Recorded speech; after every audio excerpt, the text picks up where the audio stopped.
Hello. I see people are still funneling in. I have some good news and bad news to start off with. I'm not going to be talking about C# today. That's bad news. I have good news. There are two sessions that I do not believe are on your session slide, which I'll jump to quickly. They're all about C#, if you're here for that. So I'm just jumping ahead to find the sessions. I think it's Dev 22 and Dev 07. I know that people probably got excited in the keynote today when Scott talked about C#. Anybody? No? Yeah? So there's two sessions that they didn't want to list in the agenda that talk about C# and the 1.1 stuff. So those are tomorrow at 8:30 and I think 10 o'clock. So I won't be talking about that. I do have, I'm going to start off with a quick little survey for people in the back. Can you see that? Yeah? Everybody's okay? Good? One thing, how many people out there consider themselves web developers? Okay, I'm kind of blinded by the light, but I think that was most people. How many consider themselves web designers? Okay, fewer. How many consider themselves like LOB programmers? No? Server-side programmers? Yeah, some? Okay. My focus today is going to be mostly on using JavaScript and XAML together in Silverlight. So I'm going to be talking a lot about just client programming and client-side programming that runs everywhere. And it's going to be our JavaScript APIs. And that's what we're shipping in the 1.0 version of the product that's coming out this summer. And I'm going to be showing you the bits that were released today. The stuff that I'm doing are not next generation bits, or not close to final, or they're close to final bits, but they're the exact same bits that you have today. So I'm going to skip over. I got a lot of stuff to talk about, a lot of demos.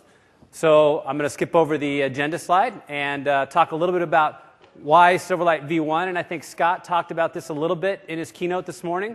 But really, one of the main things that we focused on was really the WMV ecosystem and the Windows Media ecosystem, and really video on the web. And we wanted to make sure that we had a technology that allowed you to create better experiences than you get today with WMV, and also bring those cross-platform. So that's one of the core things that we did. But we also brought in the Visual Studio ecosystem as well as the Expression ecosystem and tied those together, so we have a really nice developer and designer platform, as well as we really do a great job of targeting the really broad, rich media scenarios. And I got last slide, and I think I'm going to cut into a quick overview demo. So what I'm really focusing on today is just the JavaScript APIs. 300-level session, so I'm going to spend a lot of time in the IDE. I'll probably spend 60, 65, maybe 70% of my time writing code or doing some XAML, and showing you how you interact with that using JavaScript today in our V1.0 product. Some of the key concepts, really the main things if you're going to start developing with Silverlight, the 1.0 version that you really need to know, are developing with XAML and JavaScript in Silverlight 1.0 is a lot like developing with HTML and JavaScript. So there's a couple key concepts, and that are equivalent to how you do the same thing using JavaScript in the HTML DOM. Once you learn the mapping between how you do it in Silverlight and how you do it in HTML, if you're a web developer, it's pretty easy to get up to speed. Now, one other thing I should say, too, is that the demos you saw this morning, a lot of those were built on the 1.1 product, which was managed code. Now, pretty much the platform we're shipping in 1.0, pretty much everything that you saw in the demos today could be done using JavaScript and XAML. It's just a little harder. It's a little harder to debug, to be honest. How many people have debugged JavaScript? How many people have been frustrated by that? Try it on, yeah, really?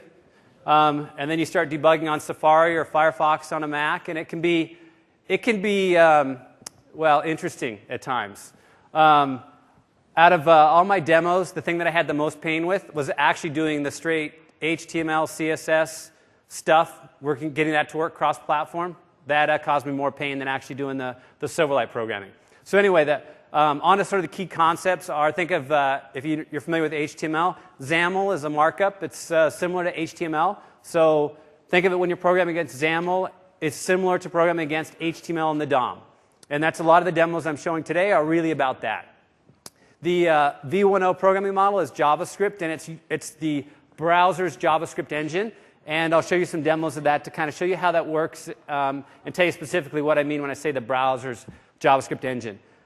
Also, if you're used to doing AJAX tricks, how many people have been doing some AJAX programming to create better experiences? yes, a lot of those tricks, and I'll show you a few today, a lot of those actually translate over into version 1.0 programming. All you need to get started is not that you want this, but the minimum you need is any text editor and a web browser, and away you go. And then, of course, the runtime, and install the runtime, and that's it. For 1.1 development, as I said before, that's the C# managed code stuff. That's going to be 2 sessions that are tomorrow at 8:30 and 10:15. Nick Kramer and I think Jimmy Cool are giving the sessions. So I'm going to do real quick getting started.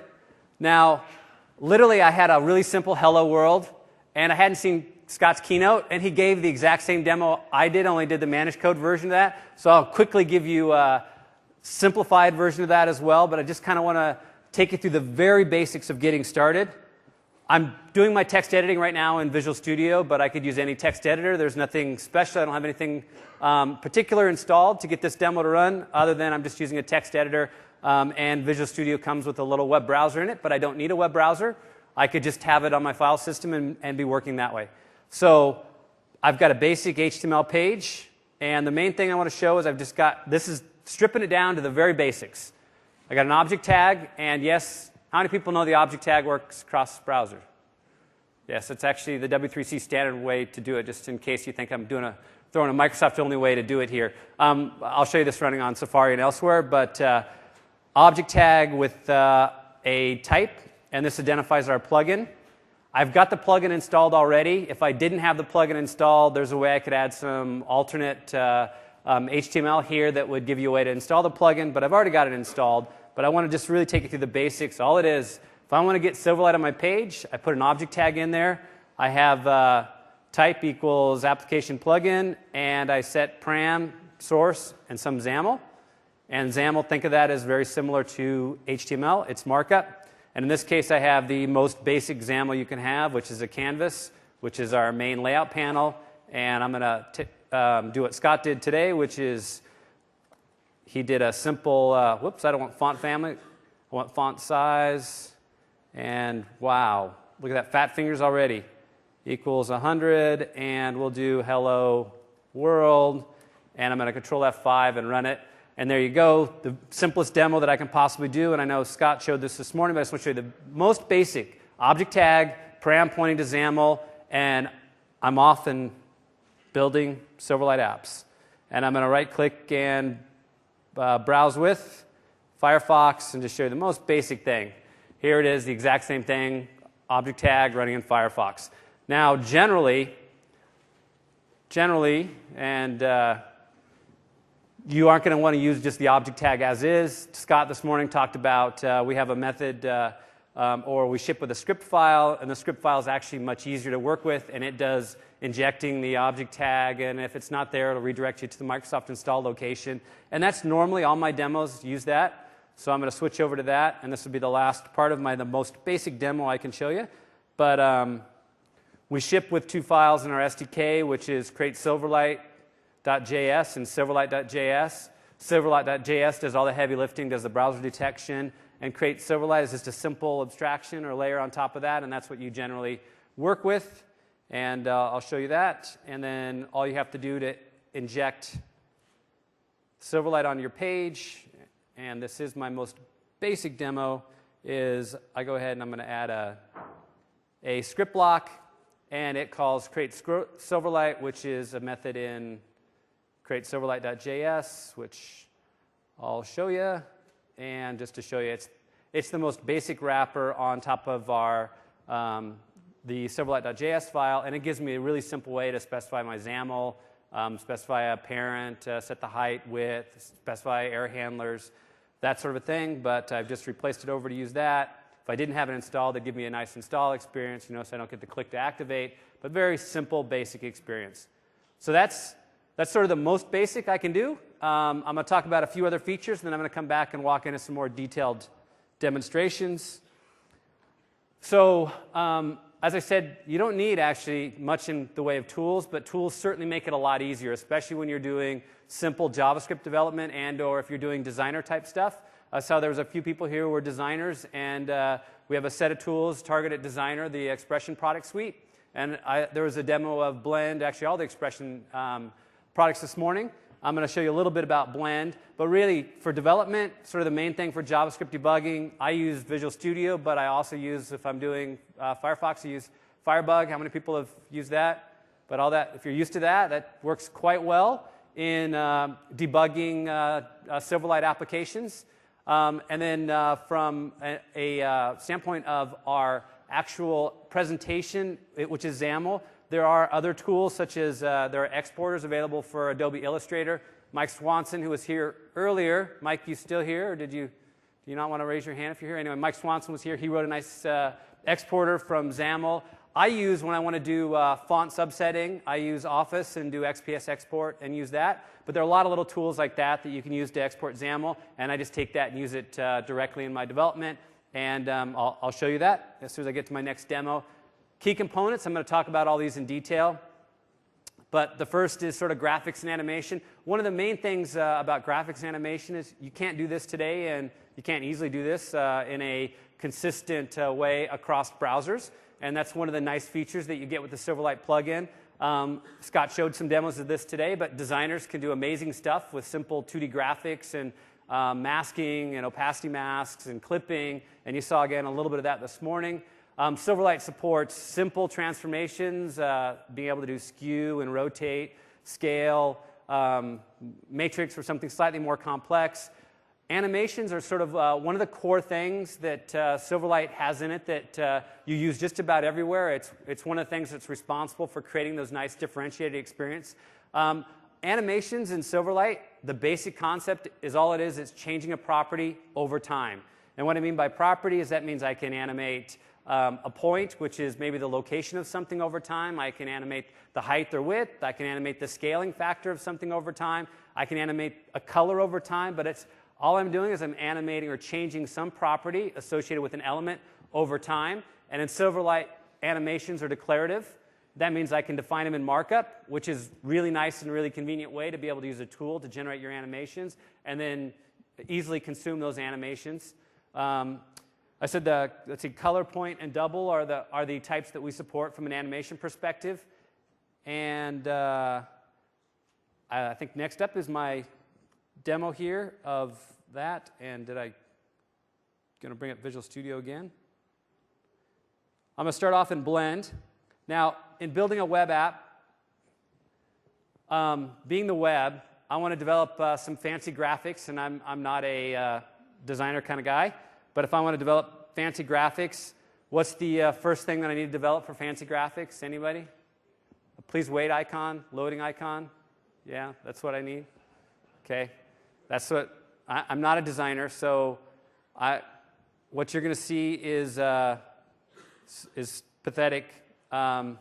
But I'm going to try anyway, just to kind of show you a little bit of how easy this is. And I gave a presentation, or there's a demo this morning in the keynote on it. But I just want to show you how I might go about using Blend. And I'm going to show you, just kind of show you what I'm working towards here.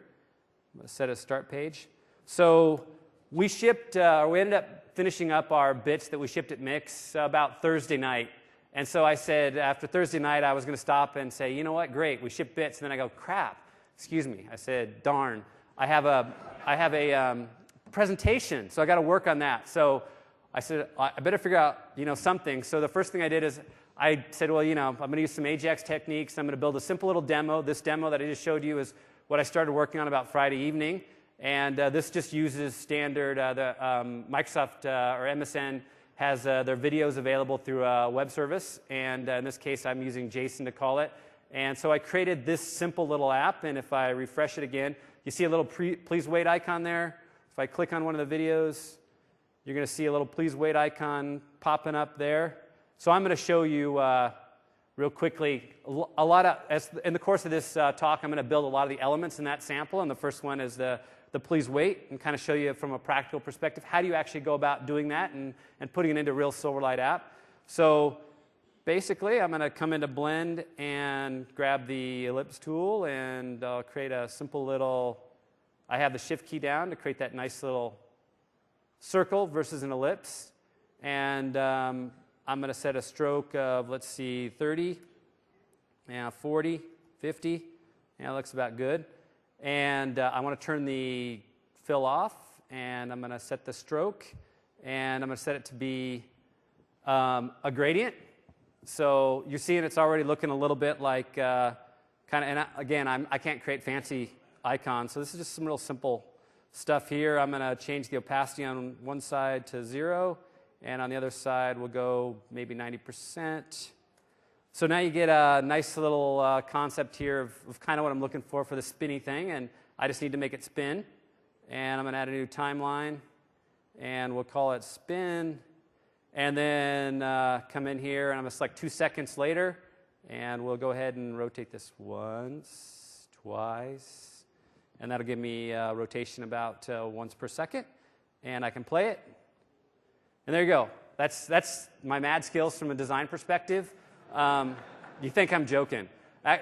Mad skills are actually, I can come in here and actually change the colors too over time. So, and I think we can add some red and green. But green's kind of the new, was the old Web 2.0 color. So that's as cool as I get. But anyway, just show you, simply I can take my, and I can have a real professional designer go off and create something really nice, much nicer than that. And the end result is, as they showed this morning, there's XAML. And now I can take that XAML and I can consume it directly in Silverlight as part of a Silverlight application.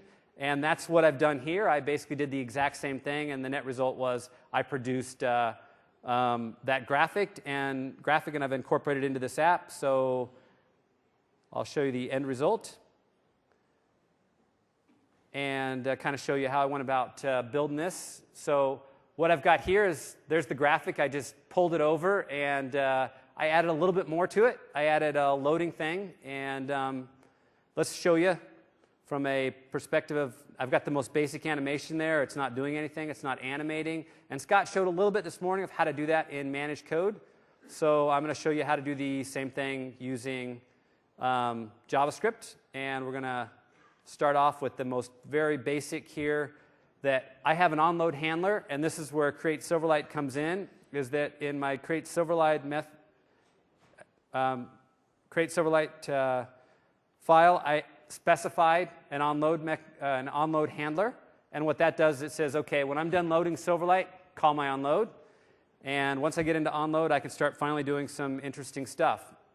And the first thing I want to do is I want to, since it's kind of small, I want to scale it. So let's just show you from a really starting out perspective how I go about doing something like that.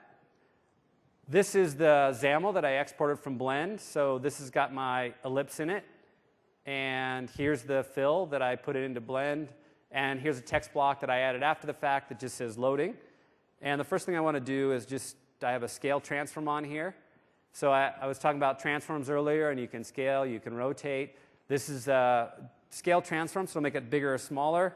And I'll show you from a perspective of programming against this, how I would do that. So I went into my XAML, and I gave it a name. And I could have done this in Blend, but I call it scale. I'm going to go back to my default.htm. And in my loaded handler, this gets called after the XAML has first been loaded, but before it's displayed. I can call on my root element, and there's 3 arguments that's returned in onload. The sender, which is the control, or basically a handle to the object tag itself. There's some arguments, and which are basically, in this case, they're arguments that I can pass, sort of client arguments that I can pass to the loaded handler. And there's a root, and the root is a scriptable element that basically corresponds to the root element in my XAML. So what that means is that is basically a scriptable, as in something I can program against, a DOM type element that corresponds to the root element in the XAML tree, and anything I change on the root changes or basically affects the XAML tree, or the rendering of the XAML tree. Now, one of the main things that one of the first and most important things that you learn when you're programming against Silverlight is the mechanism findName. And findName is the equivalent of document.getElementById.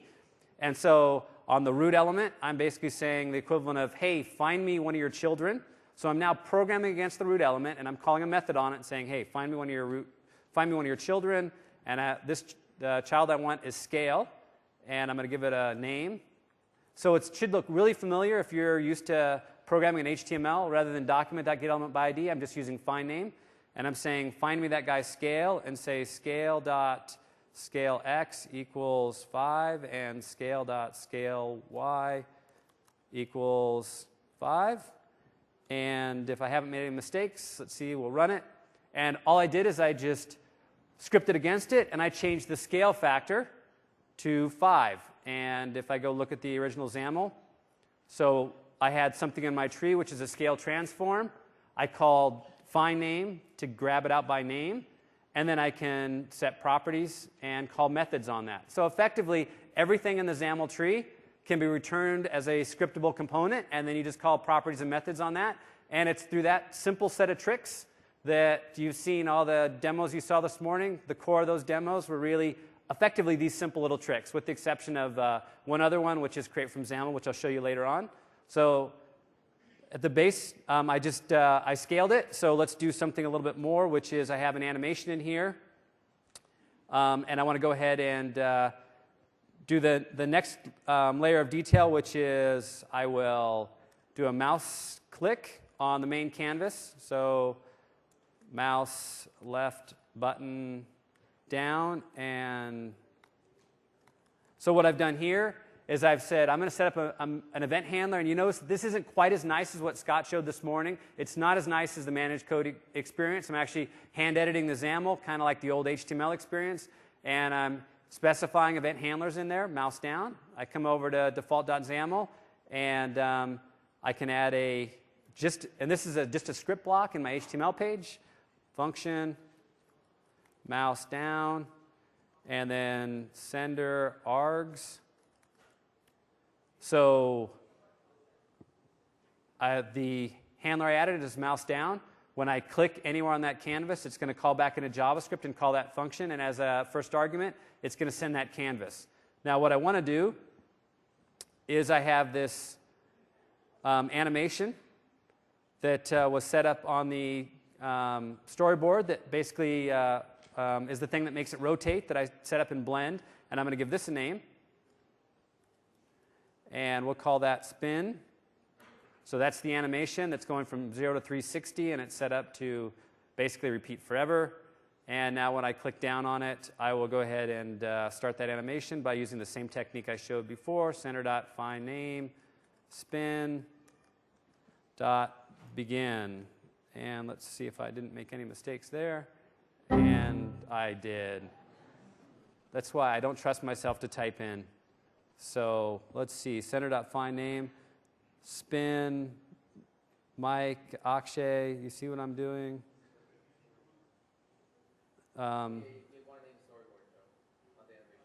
Thank you. I knew it. That's what I get for... So yes, thank you. So I'm trying to script against the animation versus the storyboard. Okay, we'll try it again. That's it. From now on, I'm just going to copy all my stuff over that. So now I can start it, but that's, again, basically... anything within our tree, you can get an equivalent DOM element, and then you can script against it. And that's sort of intro to doing the simple 2D and graphic stuff, and I'll jump on to some slightly more complex stuff now, which is, so first of all, the basics. If you want to program against Silverlight, the main thing is that every element in our tree is scriptable via the browser script engine, which is what I was using there, in the same way that you can use the browser script engine to program against HTML elements. You can use it to program against DOM elements. The way that you get access to those elements is you call findName on our object, and that'll return a scriptable element. And again, it's similar to how you do that in the HTML DOM. And last thing is sort of from a very simple perspective, one thing that I didn't show, which I'll show now, is you can scale elements by doing scaling, or you can set their height and width, but you can also change their position. And the other core thing is that the way you move things around initially in v10 is you set properties canvas.left and canvas.right. So I can, let me find a root element in here, or name one. We'll name this canvas. So I'm going to give that a name, main, and come back in here and var main equals root.findName, main, and main canvas.left, and equals 200, and I can do the same thing to the top, but you get the idea, and then that'll move it over. So again, one of the core tricks is anytime I want to move something around, I just canvas.left or canvas.top. So with mouse input, with the way to move things around, with the way to scale things, with the way to rotate things, you can all of a sudden, and masking and clipping, you can all of a sudden start to create really great experiences, and JavaScript is the thing that enables you to do that in v10, or is the way that you program up those experiences. So back to the deck. And so the last thing, the position, which I just showed, you can set canvas.top, canvas.left, and you can scale things or set the height and width. And that's sort of the basics of moving things around and interacting with things. Now, one of the core things that we did in v10, really our focus, was a media focus. And I'm not going to spend a lot of time on media because there are 2 other talks. Mike Harsh is giving a talk tomorrow, which is really a deep dive on all the media features, and it's really worth just the client stuff is worthy of a talk itself. And then there's also a back-end talk that Brad Abrams and Chris Knowlton are giving that talks about how to get or how to use our media to talk to back-end servers and basically back-end infrastructure required when working with media services. Main thing is that we support WMV, WMV8 or 7, 8, and 9 VC1 effectively. Audio is we support WMA, and we also support MP3. From a perspective of how can you actually get the media to your client, we just support HTTP progressive download, which means I just have to put a WMV file on a web server and point my media element to that, and I'll show you that in a moment, and away I go. And that sort of gives you the instant-on playback experience. But I can also integrate with a back-end Windows media server, and that's really what the second talk, Dev 13, is going to talk about. It's going to talk about a lot of the advantages of integrating or putting your media or hosting it on a back-end media server. And so jump back into the IDE here. And I've got a video demo, and I'm not going to spend a lot of, or do a lot of depth on the media side since Mike will be covering a bunch of that tomorrow. And set this as a start page. But what I did is that demo that I first showed you that I created, I basically have taken a section of that out, and I'm going to just show you how to build up the media playback part of that. And what I've got right now is basically what looks like an empty background screen. We'll close some of these windows so I don't edit code in the wrong spot. And here's the XAML that defines that. And the first thing I want to do in here is I want to show I've got a media element in here, and there's a fair amount of XAML in here. And I pulled up, here we go, it's this guy. There's a fair amount of XAML in here, but the first thing I want to do is I want to actually display it. And the way I'm going to do that is there's a storyboard in here. And the storyboard animates the media element effectively from 0 to bigger. But what I wanted to show you, the reason I just didn't show the media to begin with is I'll come in here and get rid of that guy, is I want to show you the animation at the beginning because I've showed you some basic animations. This is a slightly more complex animation. And I think, Mike, you did this in Blend, is that right? Yep. So I'll do the same trick I did before. var equals root.find name, window expand, and then I'll set dot begin. And what that'll do is it popped it out, and let's do that again. But I'll show you the non-organic feel of that when it pops out. And not only do our animations do what you think of as linear animations, but our animations are more powerful than that. And this is a declarative animation that, no, don't need that. This is a declarative animation that Mike had done in Blend that uses spline animations. And we'll get to it here. Here we go. And that's what this is here. So effectively, you can do linear animations. We can do discrete animations. And discrete are, at this time, be at this value. At this time, be at this value. You can do linear animations, which is, at this time, be at this value. At this time, be at this value. And linearly compute the going from one value to the other. And then you can do spline animations, which is what's done here, which is say, at this time, be here. At this time, be here. And rather than be linear between here, you can do something that more simulates ease in and ease out if you're familiar with those concepts. And that's effectively what Mike did here, is he simulated that to give you that nice little jumping effect that you see. Now, for the rest of this, what I'd like to do now is I want to play my media, and I'm going to start dragging code in because I don't trust myself typing a lot of code, but just to show you, I've got a media element in here, and a media element is really the basis for, there's a fair amount of XAML in here, but here's the media element. The media element is really the basis for playing back media within Silverlight. And I've given this video, halo.wmv, and I've set autoplay to false. And what that says is play the video and come to the first frame and then stop there. And I'm going to add some code for handling the interactions with that. And so I have a play and a pause button in there, and I want to add some code for handling that. So on the media element, and Mike will go into a lot of details on this tomorrow, but the media element provides a state changed event, which says when you're going from one state to another, and a lot of times you want to hook that, and by hooking it, I mean you want to set an event handler on it. And so I will do that, which is on, or let's see, state. Thank you, Mike, equals, and then on state changed. I thought I wanted to do minimum amount of coding, and already I've more than thank you. I was just going to go check. I was going to copy it. This is why I copied all my code over.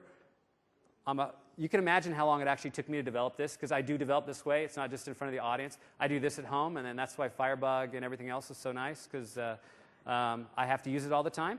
So current state changed. I set to my event there, which will then get called anytime I transition from one state into the next. And I think, Mike, you're going to talk about this tomorrow a fair amount, I assume. And the other thing, I have a play pause button in here, which is right here. And I think I've already got the on play pause hooked up. So from that, I can go ahead, and the first frame, what's happening is this video shows black for first frame, so you're not actually seeing it, but the video is actually getting ready to play. And now you can see the nice little Halo video for a trailer for Halo 3. But it's kind of tough to see and kind of dark, so we'll see if we can improve on this experience a little bit.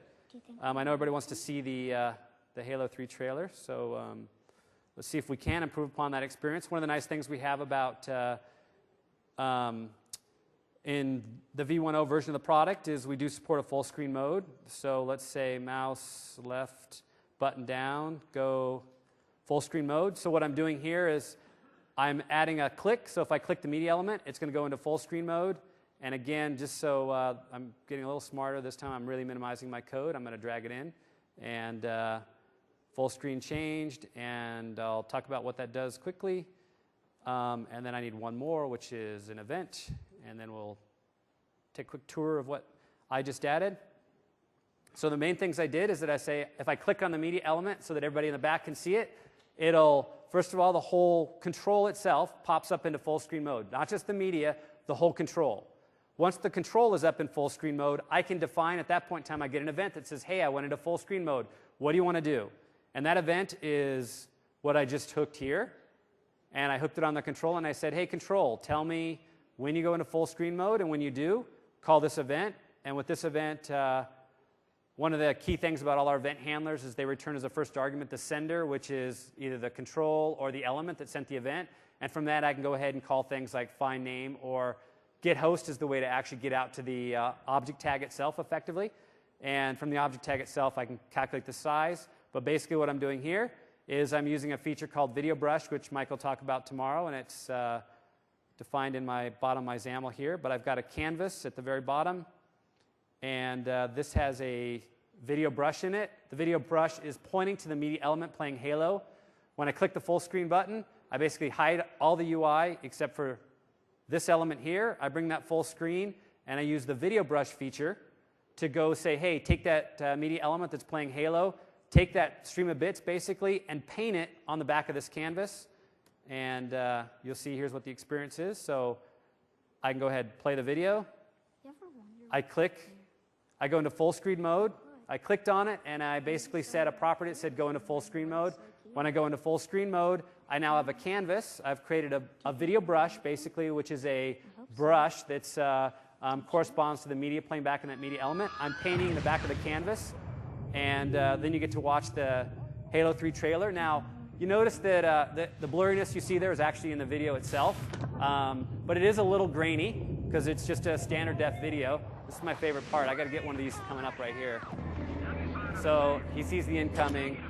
He's Master Chief. He knows what to do. I'm not trying to get geeky on you, but that's pretty cool.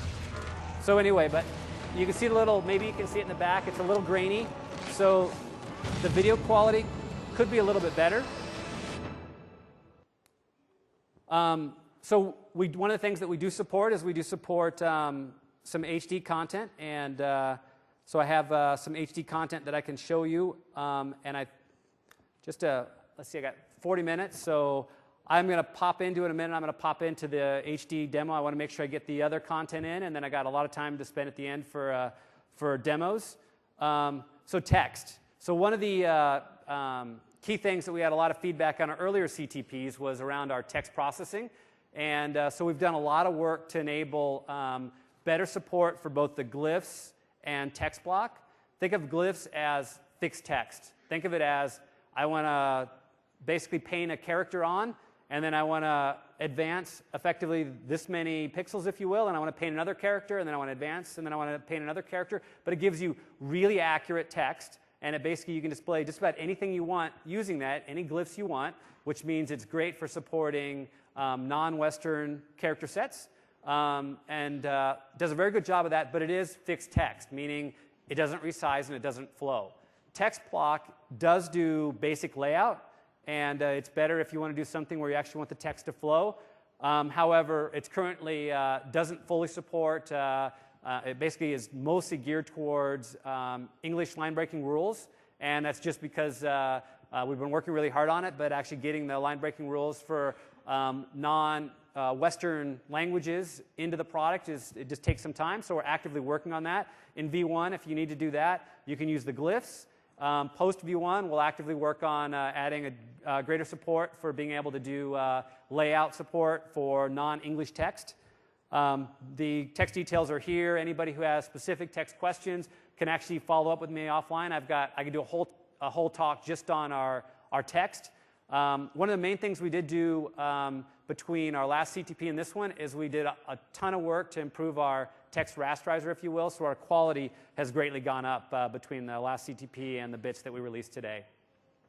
Now, the other two main features in the product that are really sort of the core bread and butter are we have a downloader, and think of the downloader as it's just basically like XML HTTP, only slightly better in a couple ways, and the main way is it basically reports progress. So it can do consistent async downloads, cross-platform, and it provides you download progress. So you know what the status is, you know how many bytes you've got, you can do nice please wait type dialogues using this. It also supports zip packaging, so you can compress your content, download it with the downloader, and then it'll allow you to crack the contents, and I'll show you a demo of that. But the other big workhorse, and pretty much every demo that you saw today used this, which is create from XAML.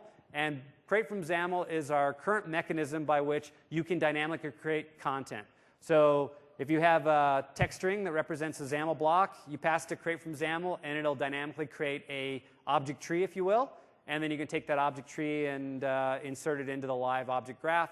So that's how you can dynamically create content. And in fact, in the main demo that I did, this one here, and I'm going out and talking to a live web service, so if in any way, shape, or form the network is slow or down, I was going to say I wouldn't connect, but each of these that you see here are a self-contained entity. Basically, it's effectively contained in a JavaScript class, and behind the scenes, when I instance one of those, it just does create from XAML to create that UI, and just fills in the data, and so all this is I'm just calling create from XAML effectively 6 by 3 times, 18 times to create each one of those little UI things that you see in there. But anytime you need to dynamically create content in Silverlight, usually create from XAML from a JavaScript perspective is what you're going to use. And from that, I got a few demos of doing that. And let's see, we'll start with, I do want to show, I'll start with a quick little text demo that I'm not going to run from the web server. I'm going to run it directly from my hard drive. And the reason I'm doing that is this loads a lot of, and I had the fonts cached, but apparently this is what I was trying to avoid. This loads a lot of East Asian fonts that are 20 megs in size. And I had it cached, and when I go through the local Visual Studio, it basically doesn't cache things. So I didn't want you to have to wait for me to download. But effectively, just to show you, these are all real glyphs. So this is basically showing you our standard text, if you can see it back there. One nice thing about text is you paint text with brushes, so you can paint it with gradients or video even if you want. But just to show you, this is Chinese and Japanese text, and I don't read it, so I hope that it's passed some sort of polycheck there, and I'm not insulting anybody.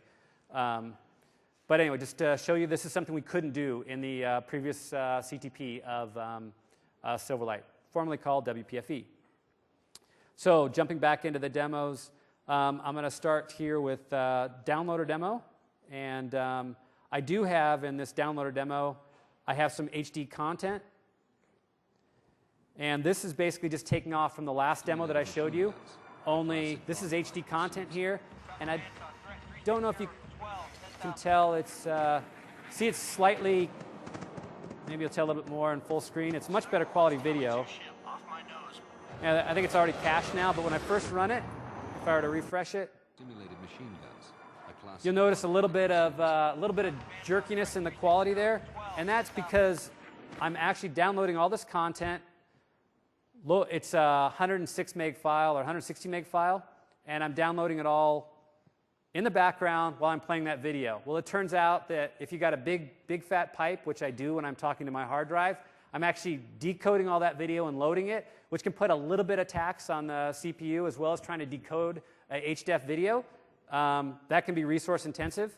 So what I'd like to do is just for the playing back that HD, I'd like to download the video first, and then I'll play it back, and I'm going to download it using the downloader component. And I'm just going to, in this case, I'm going to just drag the code over, and let's see, we'll start with, I'm going to drag the downloader code over from in my toolbox, and there it is. And the main thing I need to call in my find name, this is my loaded event. And in my loaded event, what I want to do is I want to call download, and then HD, I think I got to give it my host, which is sender, and hd.wmv. That's the video I want to download. And the other thing I have to change is my XAML. And currently I'm playing the video right away, and I'm just going to change that to not play the video right away. And here it is. And so what I'm doing is I'm giving it the hd.wmv. I don't want to give that right away. Instead, I want to download it. And the way I download it is in my onloaded. So right after the control loads, I'm calling our downloader. And what our downloader does is, or this method I'm calling basically uses our host, which is the control, and it calls a method on our control called createObject, which creates a downloader. And think of that as like the equivalent of XML HTTP. And if you're familiar with XML HTTP, then this API will look similar to you. The way you add events in Silverlight is on our elements themselves. You call add event listener, which if you're familiar with HTML programming should seem familiar. So I start out, I go back to the host, which is effectively our object tag or our base control, and I say, hey, host, create me a downloader. And that gave me a downloader, and I hooked a couple events on the downloader, which is I want to know when progress changed, and I want to know when you're done. And then I call open on it, which says that's equivalent of saying go ahead and open the stream, and then go ahead and get it. So I'm going to download this 160 meg file, and I'm going to have the event handler completed, download complete called when I'm done, and download complete is right here, and download complete, and then what it'll do is it will stop an animation, which I'll add, and then it sets the source of my media player to the thing I just downloaded. So that's the main thing. is the media element in my tree is called media. So download complete comes in, and download complete is called with the sender of the downloader. So I download the video, download complete gets called. On download complete, I find my media element. I say, hey, media element, here's your source. Effectively, here's your stream. Go off and play it, and then I tell it to play. Now, the one thing I do need to do here is I have a loading icon that I created, and I do want to say new loading visual root.find name main window. And this is my loading icon that I created before. And so what this will do is when I load the page, the first thing that happens is I create a loading icon, which is what this does. And it's a JavaScript class I created that does a create from XAML and injects that little spinning thing onto my page. And then I download. And I'm downloading. We're going to wait a few seconds while we're downloading. And you'll see a progress indicator while we're doing that, which is provided by the loading visual. And when it's all done, it'll go ahead and play the video. So we'll go ahead and run it. And I'll go ahead and, well, we're not seeing my downloader, but you can see my download progress. Hello, come back. There we go. So I didn't see the progress. I won't debug it now, but now the video plays. And now I don't see any jittering or stuttering because I've actually already completely downloaded the video in the background. And I know what it was that I did here for the loading visual.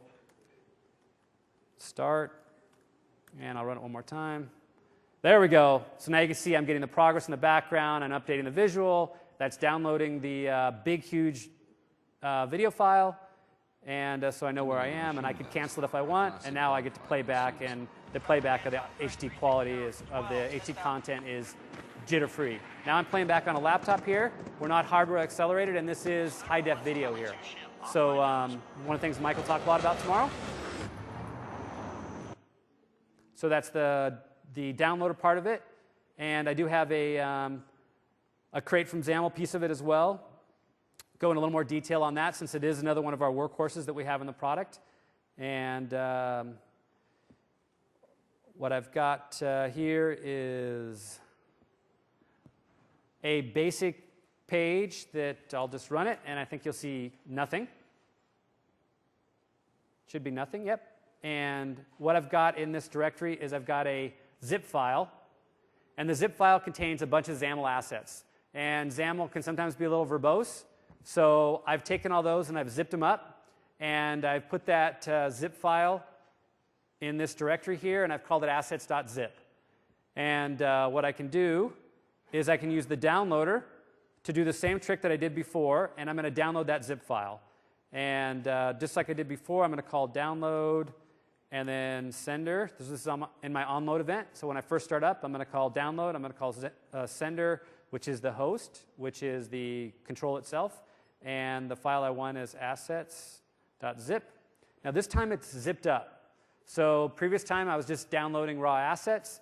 This time it's assets that are within a zip file. This is the same mechanism, the same method that I had in the previous sample. Create host, adds an event listener. This time I'm not going to listen to progress change because it's a very small file. And do the same thing. I open. The third argument is for whether I want to do it async or not, and then I go ahead and send it. When it's done, it's going to call download complete, and the sender will now be my downloader, which contains the contents of that zip file. So how do I interact with that? And I will, this time I'm going to go ahead and drag over some code again. And I'll get the right set of code here. And I want the, not the start timer. Nope, I want this. The create from XAML, which was the main thing I wanted to show. So create from XAML is really one of the main workhorses that we have in the product. And I have a method here that I'm going to call that basically uses create from XAML. And the main thing it does is create from XAML is available effectively through our host. And I pass it a string, and I'll show you the strings are going to come from the assets that I downloaded. I pass it a string, and it creates a new instance for me. And I will show you how I get the strings from the file. So in download complete, I get the downloader. The downloader was downloaded a zip file for me. The zip file had 6 assets in it.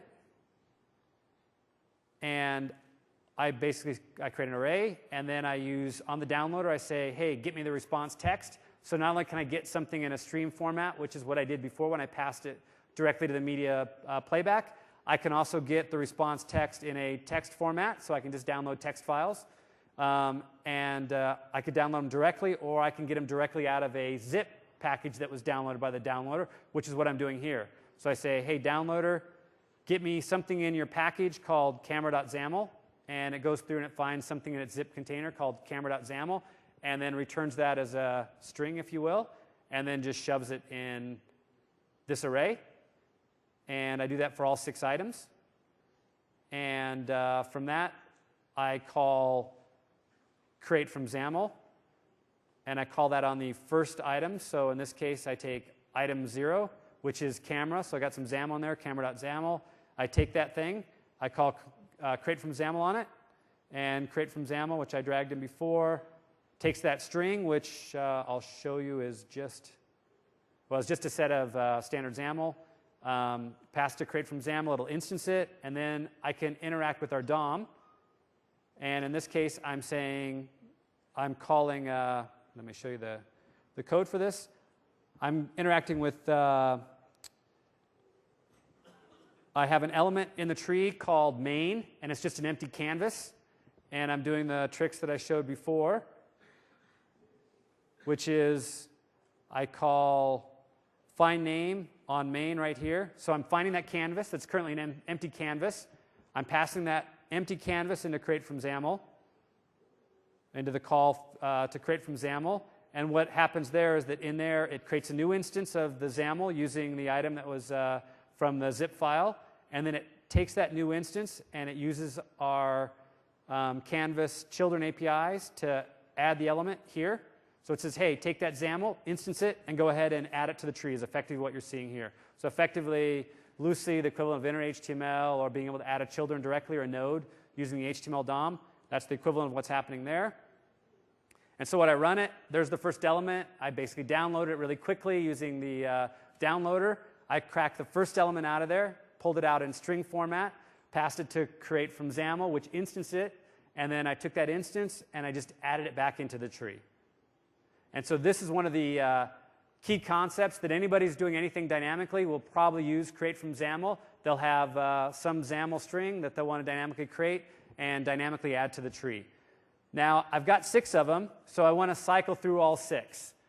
So one of the other things, techniques that people are used to in JavaScript is they'll do a timeout.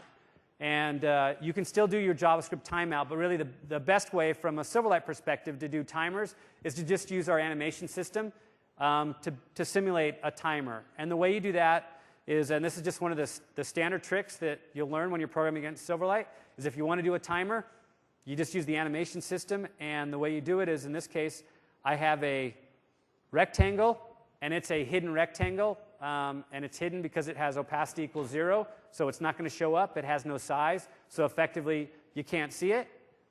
And I have a double animation targeting that, and the double animation targets its width property, but it doesn't do anything with it, and it's set to go off every 2 seconds, and I could make this more or less. I could say 0.02 if I wanted to go off every 220 milliseconds. In this case, I just want it to go off every 2 seconds. And so once I start that storyboard, it'll go ahead and run that animation, which in this case does nothing, and then fire an event. And the event it fires is the animation completed event. And so I'm going to go ahead and set that up in the downloader and show you how to effectively simulate or do a timer. So the element name was timer. That was the storyboard. I'm pulling the timer out of the tree. Then I'm using add event listener, which is the standard way you add elements again. It's the standard way you add event handlers to elements in our tree. And I'm hooking the completed event. So and then I'm calling begin on it. So this will begin the animation. I flip the completed event. The animation runs 2 seconds but doesn't do anything. It's effectively inert. But it does fire it's completed and says 2 seconds later, it says, I'm done. And when it's done, it calls the timer completed in the same way that you may be used to doing JavaScript timeout things. And I guess I need my completed event. So it's going to call timer complete. And so when it's done after 2 seconds, it'll call timer complete. And the main thing at the bottom that it does is it calls sender.begin. Sender is the thing that caused this event to happen, which is the storyboard. So it's calling, effectively telling the storyboard to restart your animation again. So the same trick that you do in sort of JavaScript with timeouts is that when I'm all done, if I want to restart that again, I start it again, and it'll fire off 2 seconds later, and I'll be right back here again. Now, what do I do in here? Well, there's 6 items in there. I'm looping through every 2 seconds. I have a counter that sets up and just cycles through those items and displays the next item, and when it gets to 6, it starts back at 0. So it's going to loop through all these items and display them on a sort of slow burn here. So there's 1, 2 seconds later, it's going to call, it's already called create from XAML, just looping through them. And these are, if you looked at the size of these, the reason that they were bigger is these are all vector assets. And they're popcan, and I go back through the beginning at the camera again.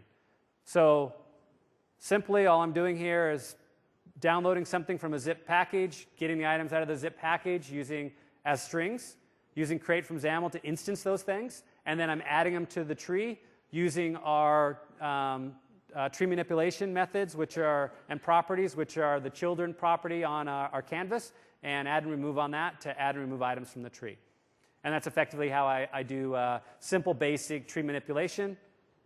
And from that, if you extrapolate all those concepts and put them together, you create this sap that I showed you at the beginning. This thing right here. So if I run this, so this uses all those concepts, starting with, it did a download to do this web request, and it's an AJAX request, and I'll show you a little bit of code to do that. So it started off, it said, hey, I'm going to make a request, and I'm going to fire off an animation that just sits there and does the spitting thing while I'm making the request. When the request comes back, I'm going to turn the animation off. I'm going to display the results, and the way it displayed the results is it created a factory, if you will, a XAML factory, but all it is it's basically saying, take this same XAML, and I gave it a block of XAML, and every time I got an element back or something back from my web request, I had basically had 18 items returned. For those 18 items, I just chunked through each one and said, for each one of you, call create from XAML, and from the create from XAML, I changed things like the clip on it and the links, but that's effectively all I did, and then I just added it to the tree. And from that, I can do wonderful things like show videos from MSN, and I could spend all day just showing you videos. This guy's a sportscaster. Hello, everyone. And will the Ball State soft? Look at that. That's actually not him. That's my demo bombing right now. So we'll rerun it, and I'll find you something where you don't need the AV in sync.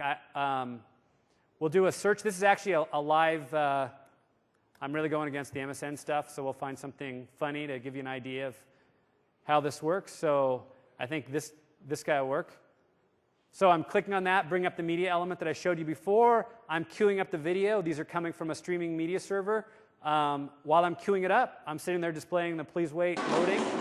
And now we can see, take advantage of, oh, that's going to leave a mark. See, you don't need the AV in sync to see that. I think the AV was in sync there. But anyway, so I used those concepts, and I just want to show you a few of those before I open it up to Q&A. So everything I've showed you has sort of been just little quick samples to kind of show you how you'd use it in this sample, and I'll release the sample that I created, the sample that calls MSN search. I've made it more like how I'd create a real type website, and I'm going to show you the clips themselves. A clip represents each one of the little items on the main page. Each one of these items is a clip, and all I did is I created a simple JavaScript class, and in this case I have the code embedded directly in the JavaScript class. I call create from XAML to instance that. But after I'm done instancing it using create from XAML, which I do right up, I missed the call to it, but I call create from XAML. The main thing I do is after I instance it, I go through, I get the elements in the tree, and then I can set in the elements in the tree, I can then set, which is effectively what this is doing here, I can then set items that I pass in, like what do I want to use for the main image, and what do I want to use for the title.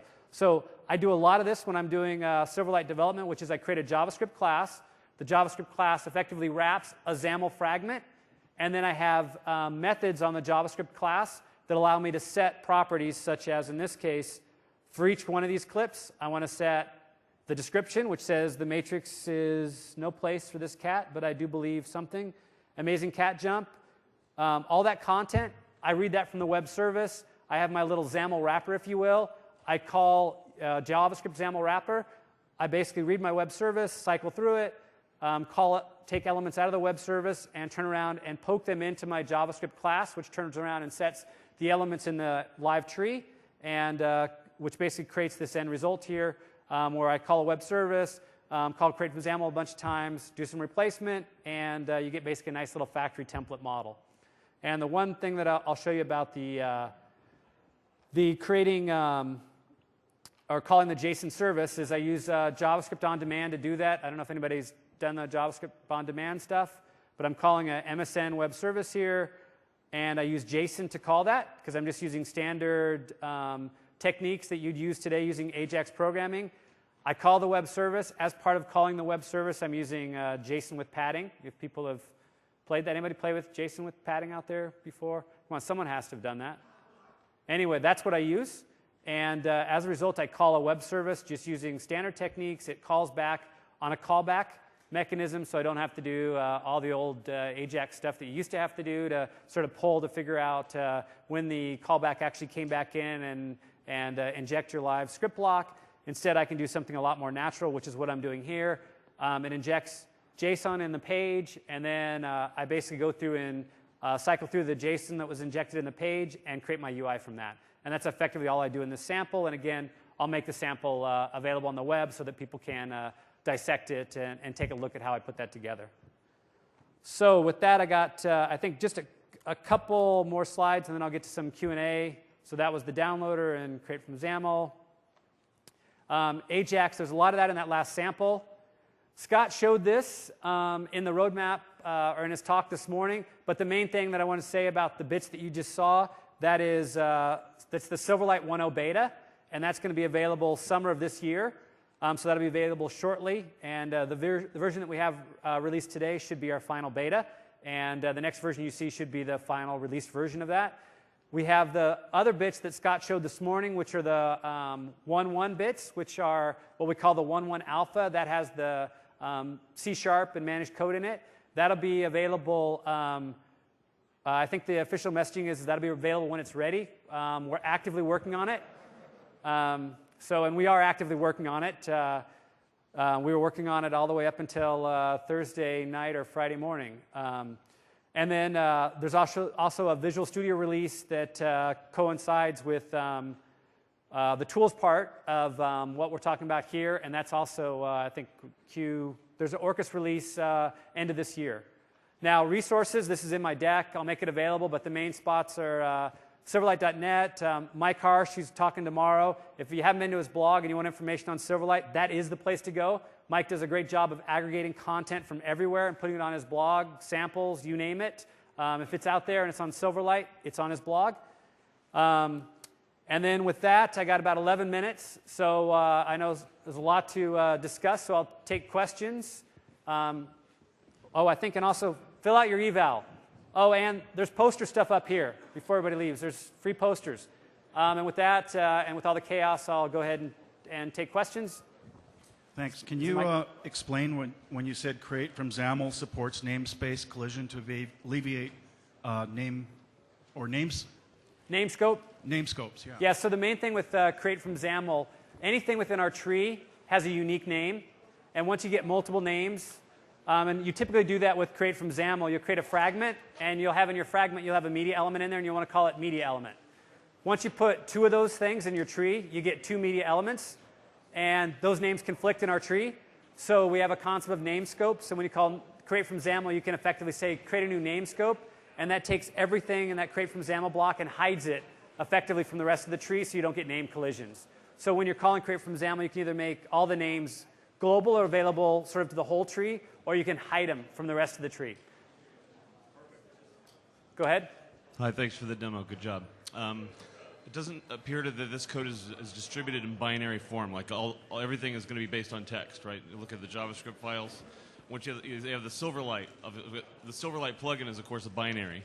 But then all the code that you make is sent to the browser as text, just like HTML and JavaScript is. Is that correct? That's correct. The only binary part of it, the only binary part that we ship down, other than assets, media. Graphics and video. And yeah, is graphics and video. Otherwise, it's all text, right, which is why it's so approachable to standard text editors and for HTML developers. But that's right. The plugin is binary. Everything else is JavaScript and XAML.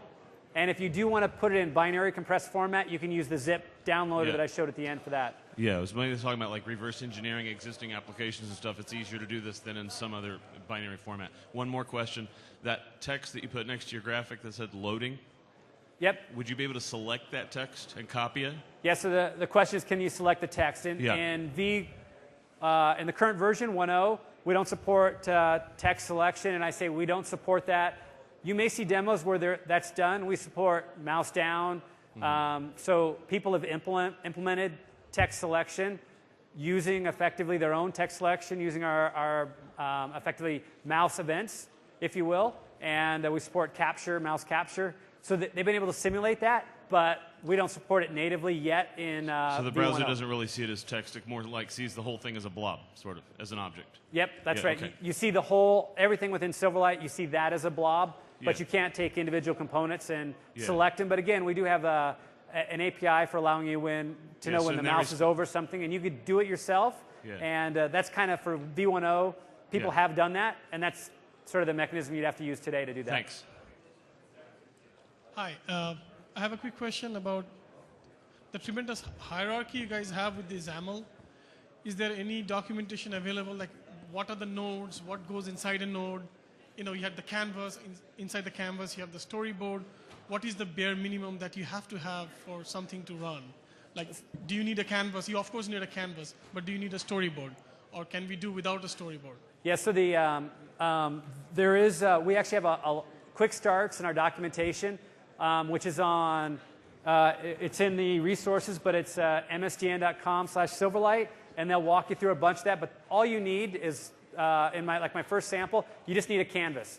You don't need storyboards or anything else. So you can start putting text blocks directly in the canvas or a media element directly in the canvas. Can you put buttons and list boxes and stuff like that inside a canvas? We don't have, in the V1.0, we don't have the concept of a button. You can create a button using effectively a canvas and shapes. But yes, you could take a XAML representation of a button, put it directly in there, and you don't need to have storyboards or anything else. It's just, you can just think of it as 2D. If you just want to render 2D stuff with event handlers, you can render 2D stuff with event handlers. Okay, thank you. Sure. And the positioning and all those things, is it done by absolute positioning or relative? In V1.0, it's absolute positioning. Okay. All right, thank you.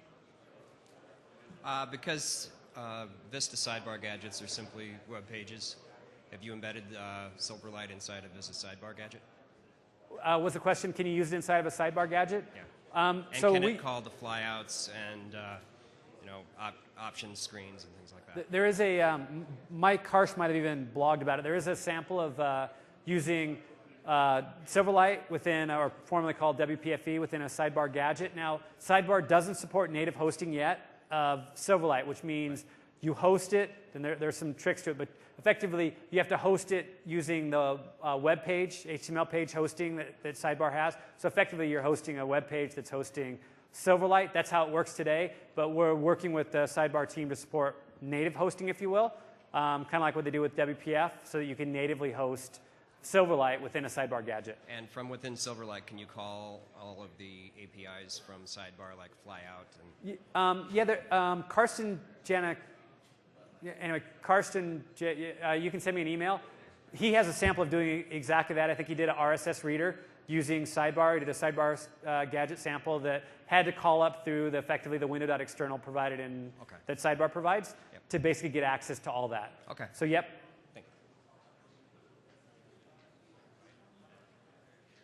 I was just wondering if in IE you've got sort of JavaScript and DOM element memory leak sometimes when you have references between them. I'm wondering if the same issues will come up with references from JavaScript to elements within a Silverlight canvas. So is your question about can you get leaks that way? Yeah. Is it the same sort of JavaScript to COM? Yeah. So we try really hard to have some strict rules about how we do references, and that references can only go effectively one way. It doesn't always work that way, but we've tried really hard to make it so that our code doesn't leak. Now, the main problems that we've run across with leaks are when people on the JavaScript side will call create from XAML a bunch, and then they root those things that they create on the window object, and that sort of sticks around for the lifetime of the browser. So we, per se, don't hold on to references, or we clean things up correctly, and the browser will clean things up correctly. But a lot of times people get overly zealous, and my sample may even do this, where you call create from XAML, or you're creating new objects, you're attaching them to JavaScript, so JavaScript's holding on the reference, and the JavaScript reference is being held on to somewhere in your page, and you're never releasing that. And so since the page is holding on to a reference to our stuff, and you're dynamically creating it every time you do any sort of navigation, or any sort of internal navigation on the page, or click on something, you end up leaking that way. But we've tried really hard to make it so that we, of course, don't leak, but of course it can be easy to create JavaScript code that holds on to that forever, and you'll see leaks that way. All right, thanks. Hi, I was wondering if there's support for reusable styles.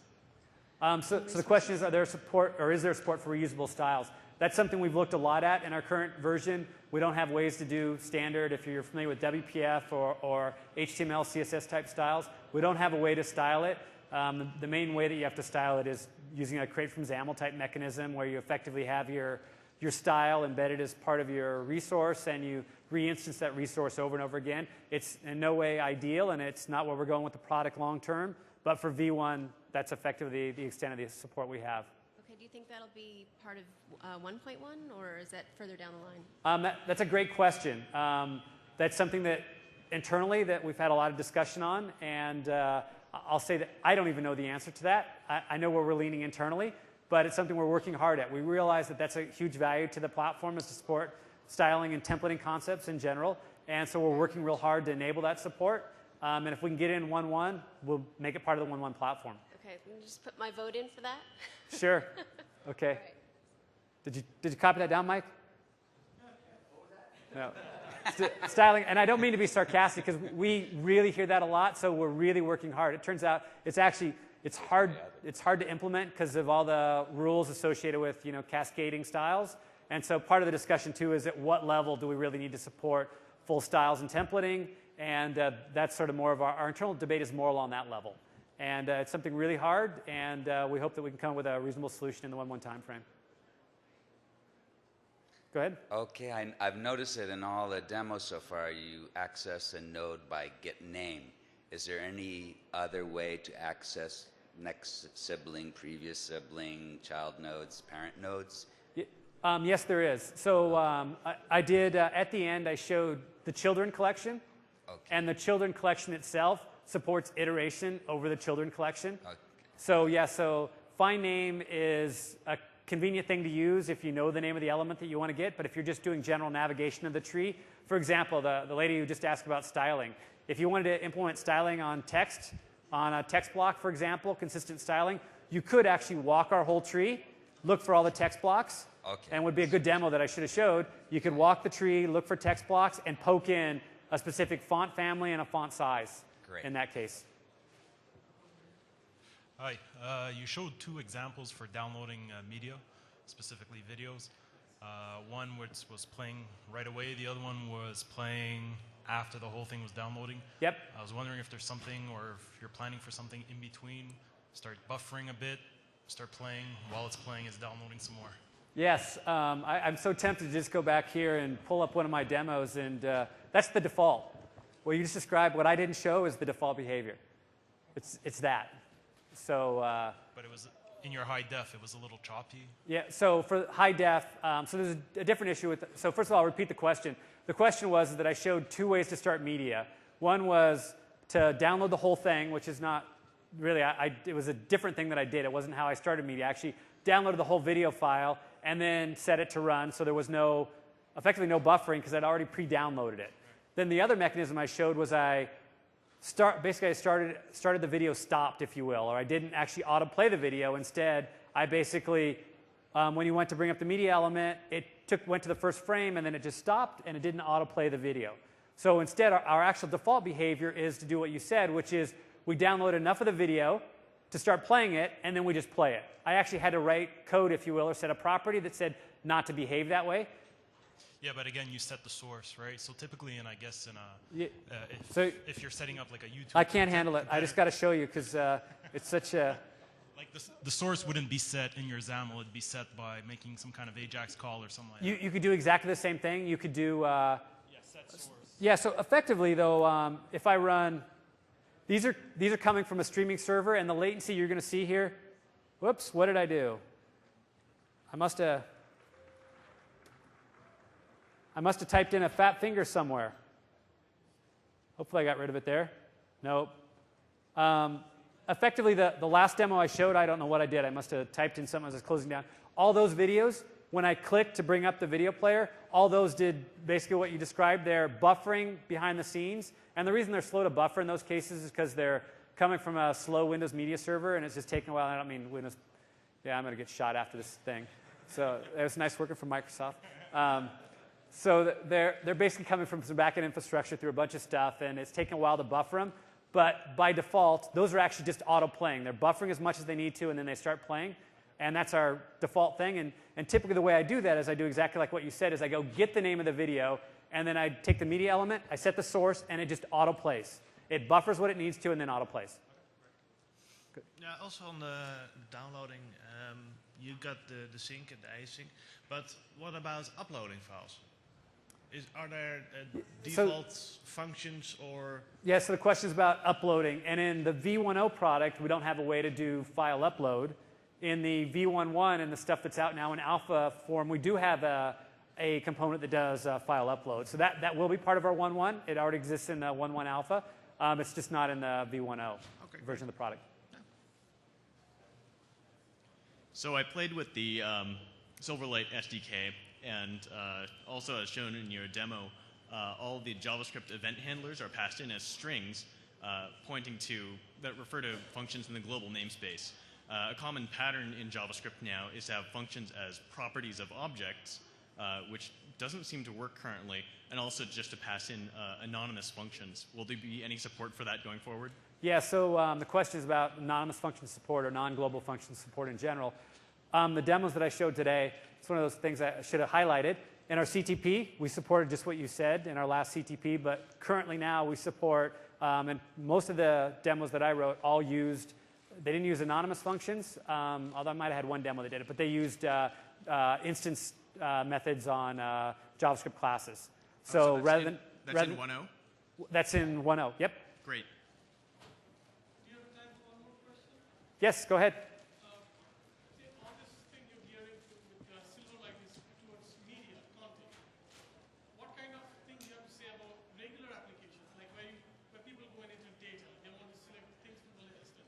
Yeah, so our 1.0, so the question is about everything I showed is media and content focused, and that's really been our 1.0 focus. But at the same time, we've been really careful to do the 1.0 development and also plan for the future. The talks tomorrow that Jamie Kuhl is doing with Nick Kramer, those are future focused. So those are focused on the 1.1 product, and the 1.1 product is really firmly squared at looking at more the rich internet application space.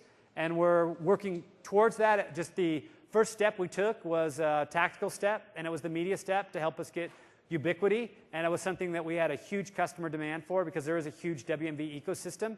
So doing the next step, which is applications, is a little bit more work. We know we needed the managed piece, and it took a little bit of time to get that in. So the 1.0 version is the media, and 1.1 alpha that you see now is going to be focused a lot more on applications, and it'll have things like the downloader, data access, those sorts of things that you'll need when you're building rich internet applications. Okay, thanks everybody.